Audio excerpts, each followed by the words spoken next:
Hello, this is a quick video overview of week 5.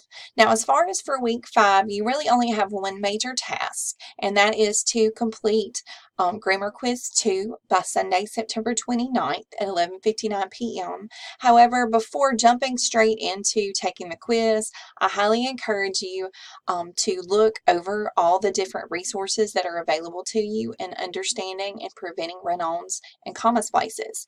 And I do want to mention, as far as the class collectively, many of you had run-ons and comma splices. So this is an issue and an error that you want to avoid. So you need to learn about the errors and also understand how to prevent them so they don't affect your future test essays.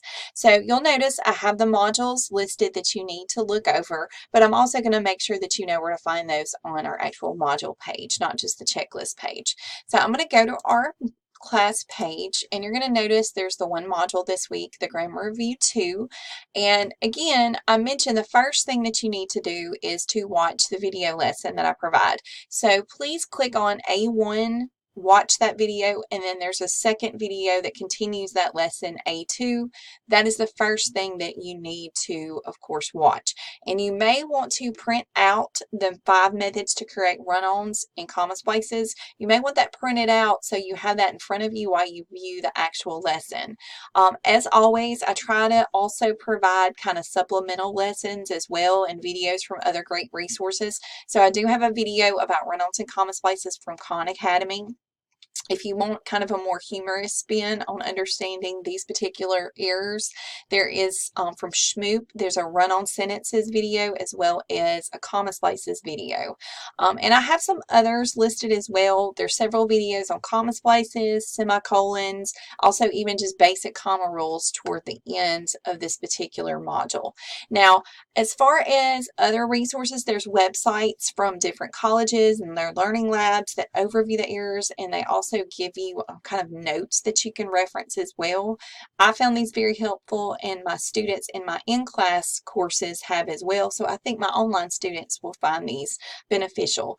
Now, before you take the actual grammar quiz, if you feel like you need a little practice run and just ensuring that you understand these errors, I do have some self-tests for you. Okay, the first one I would encourage you to take is this L Grammar Bites. It's when you click on it, there's actually 5 different exercises that you can take.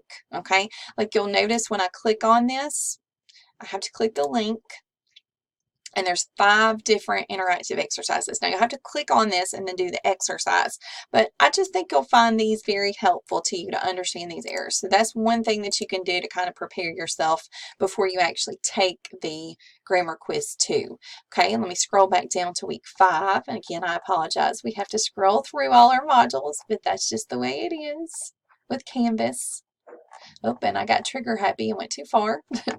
Also, there's some other just self-test quizzes if you want to take them. There's the M, comma splices and few sentences. That's exercise 5.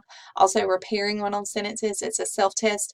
Again, you may want to take these to practice before you actually take the test this week. And if you do have problems with commas, I mentioned there's other videos about just basic comma punctuation rules, but you also may want to take the Grammar Bites interactive quiz with the commas. So if you see you have a lot of comma issues in your diagnostic essay and other assignments I've given back to you, you may want to refresh your memory on those rules. And that's the the Grammar Bites interactive quizzes. And this last module before the actual quiz, that is kind of a scanned-in copy of a grammar packet. It kind of gives overview of basic punctuation rules and just essay writing basics. You may want to have this saved so you can reference it throughout the semester. And then finally, after you look through those resources, viewing the websites, watching the videos, taking the self-test, you want to, of course, take your grammar quiz 2. And you have 3 chances to take your grammar quiz 2. And again, the highest grade is going to be entered into that. And as I always mention, if you feel like you need further instruction on the run-ons and the comma splices, you can email me and I can send you other packets with notes and exercises that you can kind of just do on your own. And also you can stop by any of our learning labs perhaps to get even extra tutoring on those particular errors to avoid them. All right. Well, I hope that you find this week's lesson on run-ons and comma splices beneficial and that they helped you to prevent those in your future writing assignments. Y'all have a wonderful, productive week, and I look forward to us having a, great instructional semester. Bye. Thank you.